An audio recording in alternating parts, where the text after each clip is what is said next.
Everyone in the domestic staffing agency knew the address by heart, 97 Wexford Lane.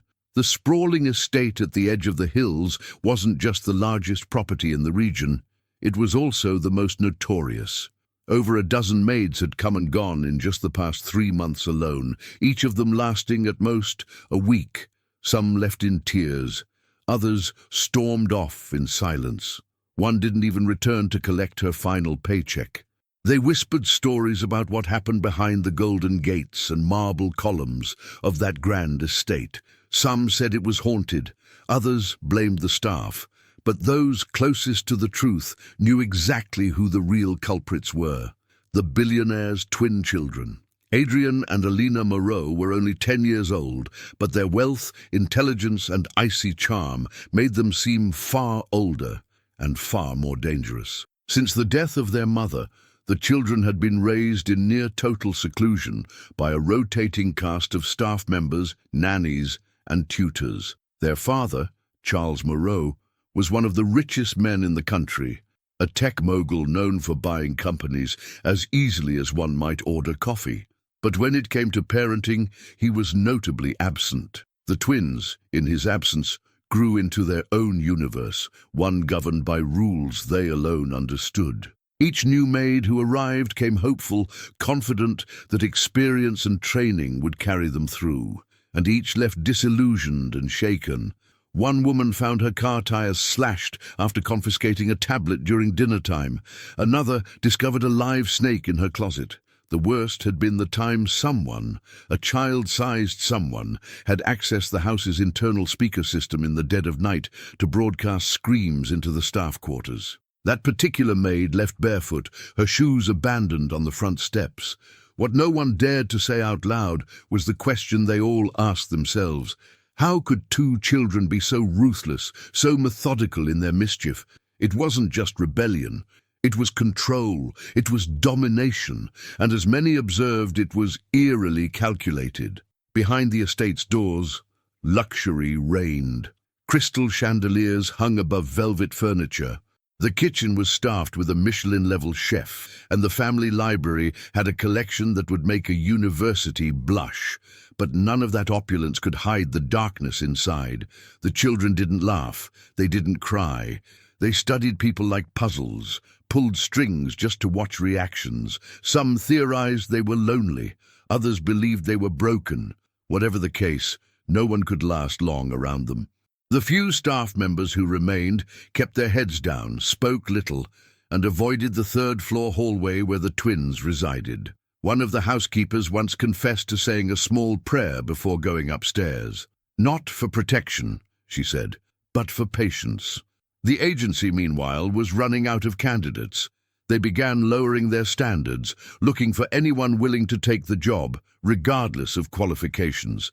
Still, most refused after hearing the address. The file-labeled Moreau household had become something of a joke in the office, except no one was laughing. And then she walked in. Her name was Clara. No last name, just Clara. She wasn't particularly tall or commanding. Her resume was modest, no long list of elite homes or prestigious employers. She had soft eyes and quiet hands. When she sat down in front of the agency recruiter, she didn't brag or overpromise. She simply said, "Give me the hardest house you have." The recruiter chuckled, half out of habit, half out of disbelief. "You don't want this one," she said, sliding the Moreau file aside. Clara just looked at her, calm but certain.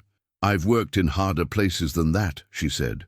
There was something in her voice, not arrogance but experience, something that hinted at stories she wasn't telling. The agency, out of options, gave her the job.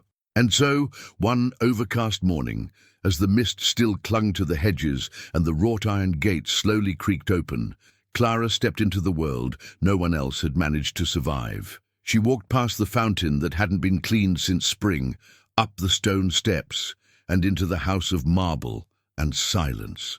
From behind a curtain on the 3rd floor, 2 pairs of eyes watched her carefully. Adrian and Alina said nothing to each other, but already 1,000 silent thoughts were forming. They would test her like all the others, break her, make her leave. They always did, But this time, something felt different. The twins had a tradition. Whenever a new maid arrived, they didn't introduce themselves. They didn't greet her, look her in the eye, or acknowledge her presence. Instead, they watched from the shadows of the third-floor landing, from behind drapes, or through the subtle surveillance system they had quietly learned to manipulate. For Adrian and Alina Moreau, the arrival of each new staff member was like a performance, a test, an initiation into a cruel game they always won. But Clara didn't enter like the others. She didn't carry boxes or suitcases or ask where the staff quarters were. She wore no perfume, no flashy jewelry, and brought with her only a simple leather bag, worn from use. She paused just inside the doorway and looked around, not in awe, but with a calm, measured gaze. Her eyes moved across the grand chandelier, the sweeping staircase, the towering oil portraits of long-dead Moreau ancestors. Then quietly, she whispered something that only the twins caught, thanks to the hidden mic in the foyer. "Still smells like sorrow." That wasn't part of the usual script. Most maids introduced themselves loudly, tried to impress the butler, smiled too brightly, and tiptoed when they were told not to. Clara, on the other hand, greeted the staff with a soft nod and immediately asked where she could find cleaning supplies. She didn't ask for a tour. She didn't ask what her schedule would be. Instead, she began scrubbing the handrails on the main staircase, using her bare hands and a toothbrush, humming under her breath like she was in an entirely different world. Adrian and Alina exchanged a glance from the upstairs corridor. She wasn't acting scared. That was new. Later that afternoon, Clara was given her official room assignment in the staff wing, but instead of unpacking, she walked directly into the kitchen and asked the chef if she could help peel potatoes for dinner.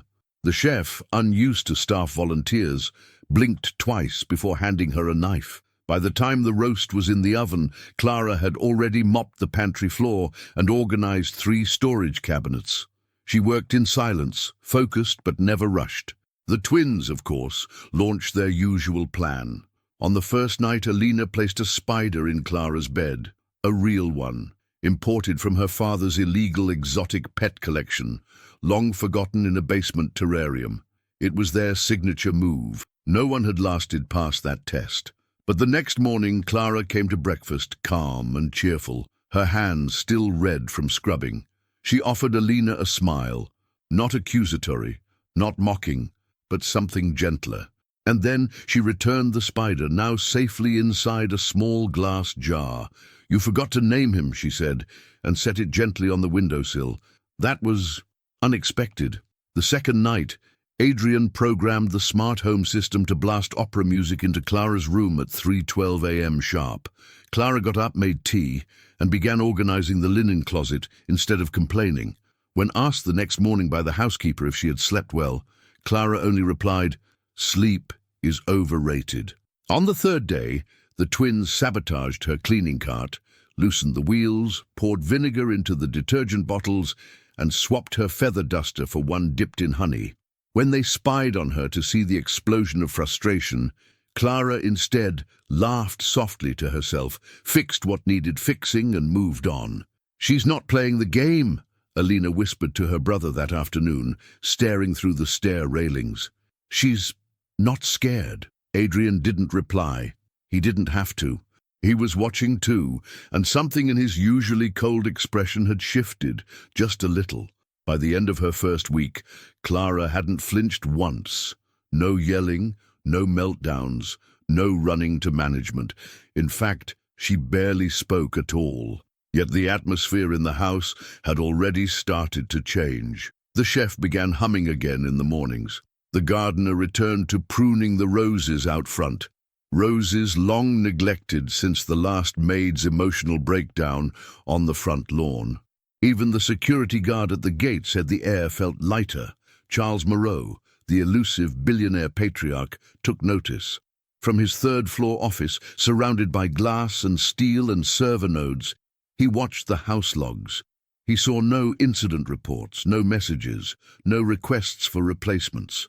Curious, he pulled up the security feeds and watched a clip of Clara sitting with the old dog in the courtyard, gently removing burrs from its fur. No maid had ever spent time with that dog. Most didn't even know its name. In a rare moment of vulnerability, Charles muttered under his breath, "Who is she?" The twins didn't have that answer either. They were used to breaking people, not being intrigued by them. Clara wasn't just surviving the house. She was ignoring its chaos entirely. She wasn't there to win approval or avoid punishment. She wasn't afraid of them, but she also didn't pity them. She treated them like people, not puzzles or monsters or fragile porcelain.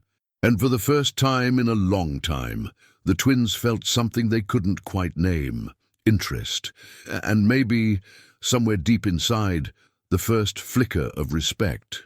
Clara had begun to sense it the moment she crossed the threshold of the Moreau estate, but it wasn't until her third week that she was sure there was something beneath the luxury. Not beneath exactly, within. Embedded in the silence of the halls, in the way doors clicked too softly, how portraits hung just slightly crooked on the walls. This house wasn't just difficult, it was haunted, not by ghosts, but by grief and secrets. She first noticed it in the library. It was a room no one used anymore, except occasionally the twins when they were bored enough to pretend to read or needed a place to sulk. One afternoon, Clara was dusting the top shelf when a book fell. Not one she'd touched, but one from the opposite end of the aisle. It hit the floor with a soft thud. She glanced around, certain she was alone, then picked it up. It was a children's book. Not particularly expensive or rare, but inside the back cover, someone had drawn a small blue heart in crayon. Underneath it, written in tiny block letters, was a name: Leia. Clara blinked. That name wasn't on any staff record. She turned the page again. The book was well worn, but the shelf it came from was pristine, almost untouched. It didn't belong there. She didn't mention it to anyone. Later that week, while organizing linens in the master suite, a room Charles Moreau hadn't slept in since his wife's passing, Clara found a letter half shredded in a drawer. Most of it was illegible, but she caught 2 lines near the bottom, scrawled in hurried handwriting. "You promised me they wouldn't forget her. She was your daughter too." Daughter. The word hit her like a pulse in her chest. The twins were the only children known to the staff, but Clara now realized the coldness of the house wasn't only rooted in loss, it was rooted in omission. Someone had been erased. The next evening, Clara walked the west corridor, a part of the house rarely touched by staff, let alone the family. The walls were blank where portraits once hung. There was a faint outline where frames had been removed, and dust patterns marked where furniture used to stand. It was like a room the house wanted to forget. But Clara paused in front of one spot that looked too clean, like something had been recently taken. There, buried in the grooves of the wallpaper, she found a name carved faintly into the wood beneath: Leia Moreau. She whispered it aloud, and for the first time since arriving, the house seemed to exhale. The next day, Alina watched Clara more closely, not with her usual calculating curiosity, but with unease. Clara had begun to hum again while she worked, and somehow it made the house feel fuller, warmer. Adrian, ever observant, had grown silent during meals. The chaos they once created had given way to something even they didn't fully understand: awareness. A pressure inside them they hadn't named, a question forming that they hadn't dared ask. Clara's presence was doing more than surviving them. It was peeling back the truth. Later, in the basement archives, Clara found confirmation. Tucked away in an unmarked box was a set of framed photographs, baby pictures, school drawings, and a birth certificate. Leia Elise Moreau, born 2 years before the twins, and a hospital discharge form dated only 8 years ago. Clara's heart sank. Leia had been alive until she wasn't.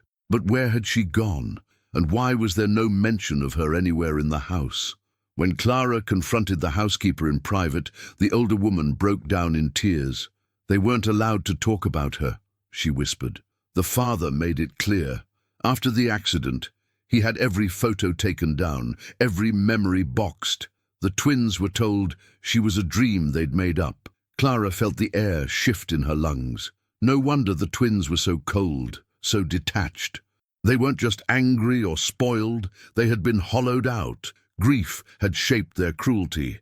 Confusion had built their walls. That night, Clara left a single photograph of Leia, taken from the archives, on the twins' shared desk. She didn't say a word. She didn't explain herself. She simply left it there under the corner of a book, where they'd find it if they were meant to. By morning, it was gone. The twins didn't mention it, but at breakfast, Alina asked Clara what her favorite color was. It was the first genuine question either of them had asked her. Later that day, Adrian sat near the library door while Clara cleaned, pretending to read. He didn't speak, but his eyes flicked up every few minutes, like he wanted to ask her something, but didn't know how. Clara said nothing. She just kept cleaning, but inside she knew the cracks had begun to form. The fortress of silence was weakening, and the children behind the masks were stirring. Behind the golden walls, Clara had unearthed not only a hidden child, but the lost humanity that had been buried with her. And she wasn't done yet. Discipline was something the Moreau twins understood well. Their world, despite its chaos, was built on a precise structure, one they had engineered to protect themselves. It was why they tested every adult who entered their home. It was why they controlled their schedule, their environment, and everyone in it. They equated control with safety. And every time a maid broke, it only confirmed what they believed. Adults were predictable, weak, unworthy of trust. But Clara didn't operate by the same laws. She was strict, firm even, but never cruel. She had rules, and she upheld them. Yet her rules didn't feel like commands. They felt like something else, like protection, like care wrapped in boundaries. The twins didn't know how to name it yet, but they felt it every time Clara corrected them without humiliation, or expected more from them without punishment. One afternoon, when Alina refused to clean up the watercolor mess she'd deliberately spilled across the marble hallway, Clara didn't raise her voice. She simply handed her a towel and said, "You're capable of doing hard things." Then she walked away. Alina stared at the towel for nearly 5 minutes before beginning to wipe. The twins weren't used to being believed in. They were used to being managed, avoided, or feared. But Clara looked at them like they were whole people, not problems to be fixed or burdens to endure. And as the days passed, something curious began to happen. They began seeking her out. At first it was subtle. Adrian would hover near the kitchen doorway while she chopped vegetables, occasionally asking dry questions like, "Why do you peel carrots like that?" Or, "Did you work in a restaurant before this?" Alina started showing up during Clara's laundry duties, pretending to inspect the sheets but mostly asking things like, "Do you think I'm a bad person?" She never said it directly, but it was there in the hesitation, in the too casual tone. Clara never answered with empty comfort. She didn't tell them what they wanted to hear. She told them what they needed to hear. "No, I don't think you're bad," she said once, meeting Alina's eyes. "But I think someone hurt you, and I think you're still trying to figure out what to do with that pain." Alina had turned away quickly, blinking hard. Discipline, in Clara's hands, wasn't control. It was an offering. She gave them responsibility as a gift, not a punishment. She invited them to own their actions, but never use shame as the motivator. Slowly, she rewrote the definition of authority in their minds. One day, after an explosive outburst from Adrian, he had pushed a vase off a table during an argument over dinner. Clara didn't scold him. She didn't even clean it up. She simply looked at him, quiet and steady, and said, "Would you like to talk about what you were really angry at?" He had stormed off at first. But later that night, Clara found the shattered glass swept into a neat pile near the trash bin. Next to it was a short note written in his jagged handwriting. "I don't know yet, but I will. Progress." What Clara understood, what no therapist, nanny, or tutor before her had grasped, was that discipline without compassion hardens the heart. But compassion without discipline softens it too much. Children need both, the safety of love and the structure of limits. And somewhere between mopping floors and boiling potatoes, she offered the twins exactly that. She began assigning them tasks, not chores, not punishments, responsibilities. Alina was put in charge of organizing the dining room once a week. Adrian managed the pantry inventory. At first they resisted, but soon they began to take pride in the routine. They competed to impress her, not with tricks or manipulation, but with order, with effort. Even the staff began to notice. The chef, long resigned to the twins' chaotic mealtimes, was stunned when they arrived on time, 3 days in a row. The gardener returned from vacation to find the courtyard surprisingly tidy. The butler confided to Clara that he'd started leaving the silver polishing to Alina, because she actually enjoys it now. But the true shift came one night after a sudden storm knocked out the estate's power. The security lights failed, the alarms were tripped. And for the first time in years, the children, those steel-hearted twins, were afraid. They didn't run to their father's office. They didn't hide in their rooms. They went looking for Clara. She found them in the hallway, huddled together, their faces pale in the flickering candlelight. Alina clutched her brother's hand. Adrian looked down, trying to hide his fear. "It's okay to be scared," Clara said, kneeling beside them. "But you're not alone anymore." The lights returned 20 minutes later, but something inside them had already shifted. Discipline had made them feel capable. Compassion had made them feel seen. And together, those two forces, given by someone who asked for nothing in return, had begun to thaw the ice around their hearts. They didn't say thank you, not yet, but the next morning when Clara entered the dining room, she found 2 handwritten cards waiting at her place. One said, "Thank you for not giving up." The other, "You remind us of her." And Clara knew exactly who her was.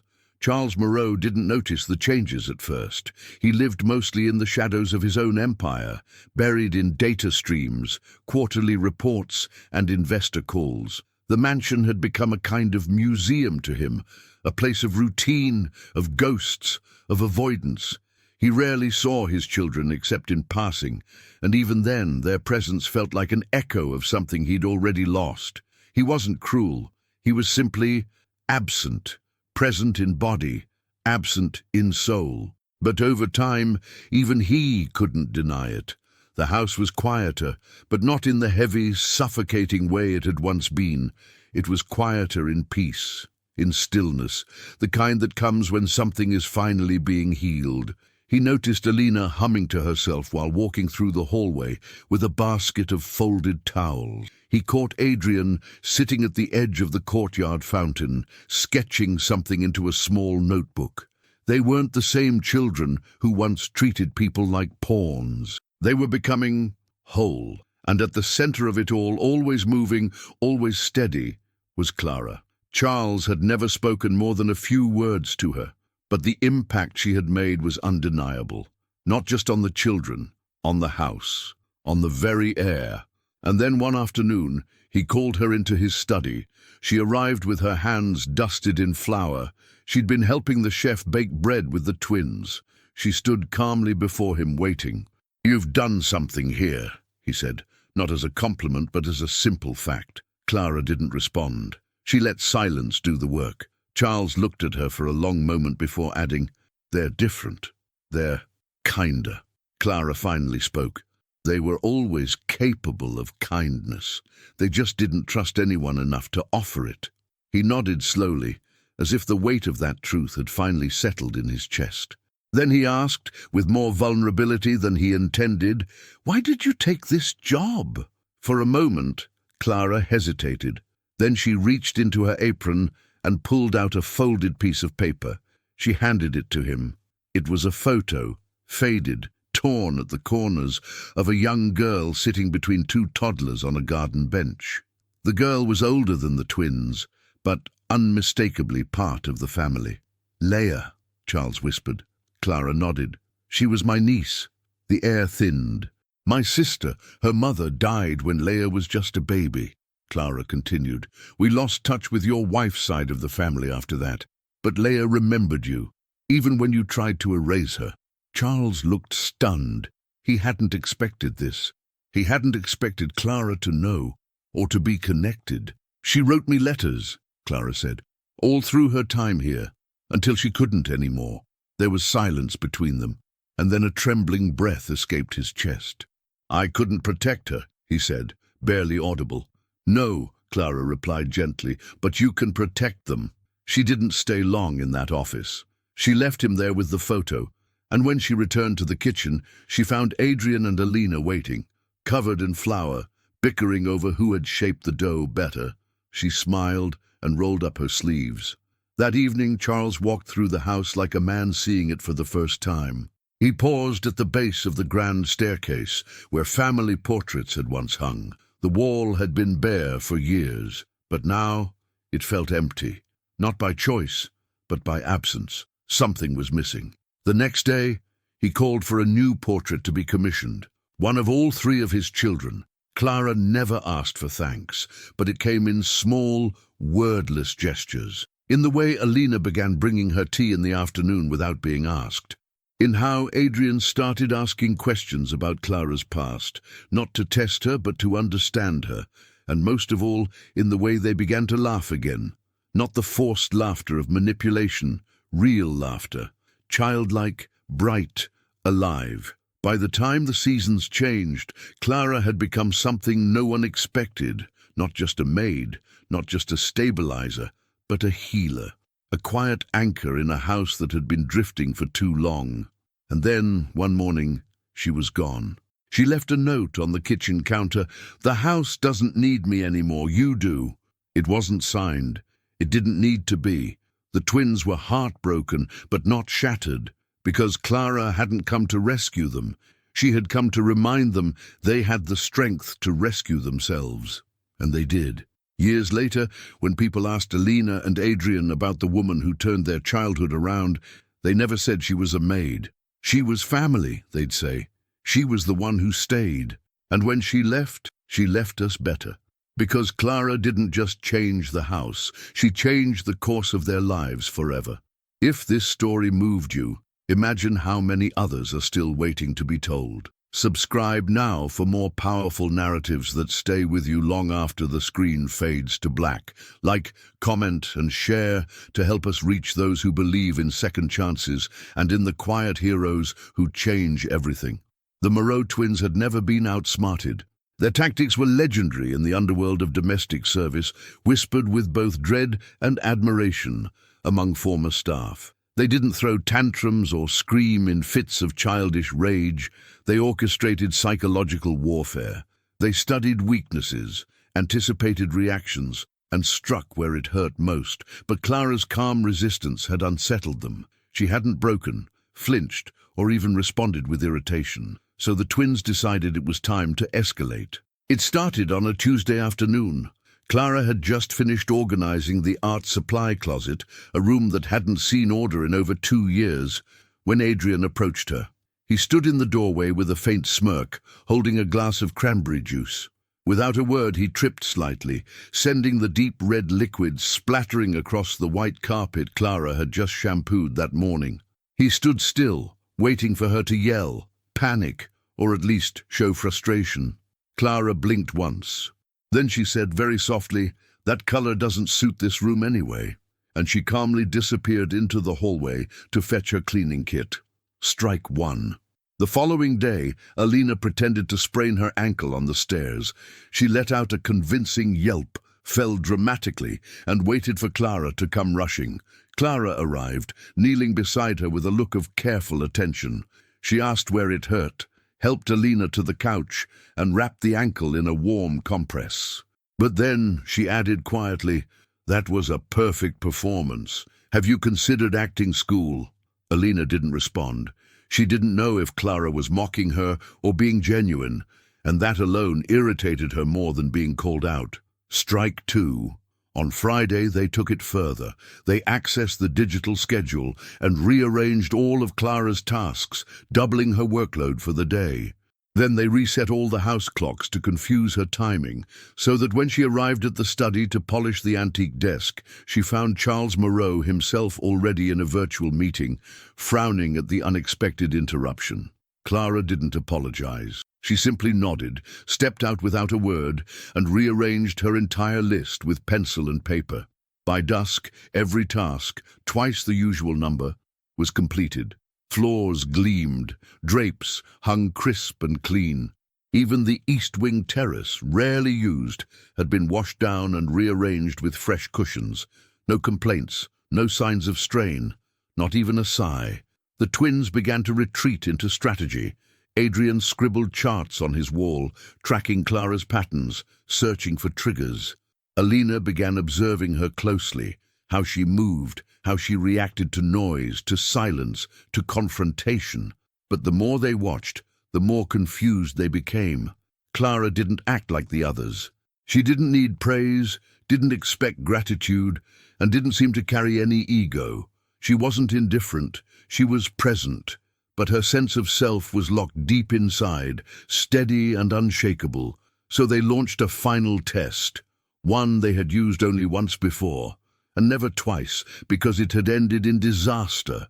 They called it the mirror game. It began with an anonymous note left on Clara's pillow.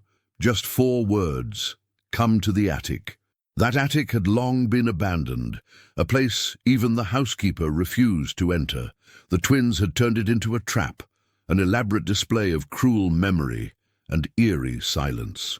That night, Clara opened the creaking attic door at 11 p.m., as instructed. Inside, the room had been transformed. There were family photographs printed and scattered across the floor, many of them altered, some showing Clara's face where the twins' late mothers should have been. There were candles lit, a music box playing a slow lullaby, and mirrors arranged in a circle around the center of the space. It looked like a séance, or something out of a horror film. In the center sat a note: "How well do you know yourself?" The twins watched from a hidden crawl space, expecting panic, a scream, a demand for someone to come clean. But what they got instead was silence. Clara stood still for a long moment. She didn't touch anything. She didn't cry or shout. She walked to the center of the room, sat cross-legged on the floor, and closed her eyes. She breathed deeply. Then she did something that made the twins lean forward in confusion. She started speaking, not to them, but aloud, to herself, to the house, to the room. "I've lost people too," she said softly, "and I've seen grief twist children into ghosts. But I see you. You're still here." It wasn't fear. It wasn't defeat. It was understanding. Then she got up, blew out each candle one by one, and left the attic exactly as she had found it. For the first time in years, Adrian and Alina didn't know what to do next. They had thrown everything they had at her, every trap, every button, and she hadn't just endured it, she had transformed it. Not into victory, not into control, but into something far more dangerous to their worldview: empathy.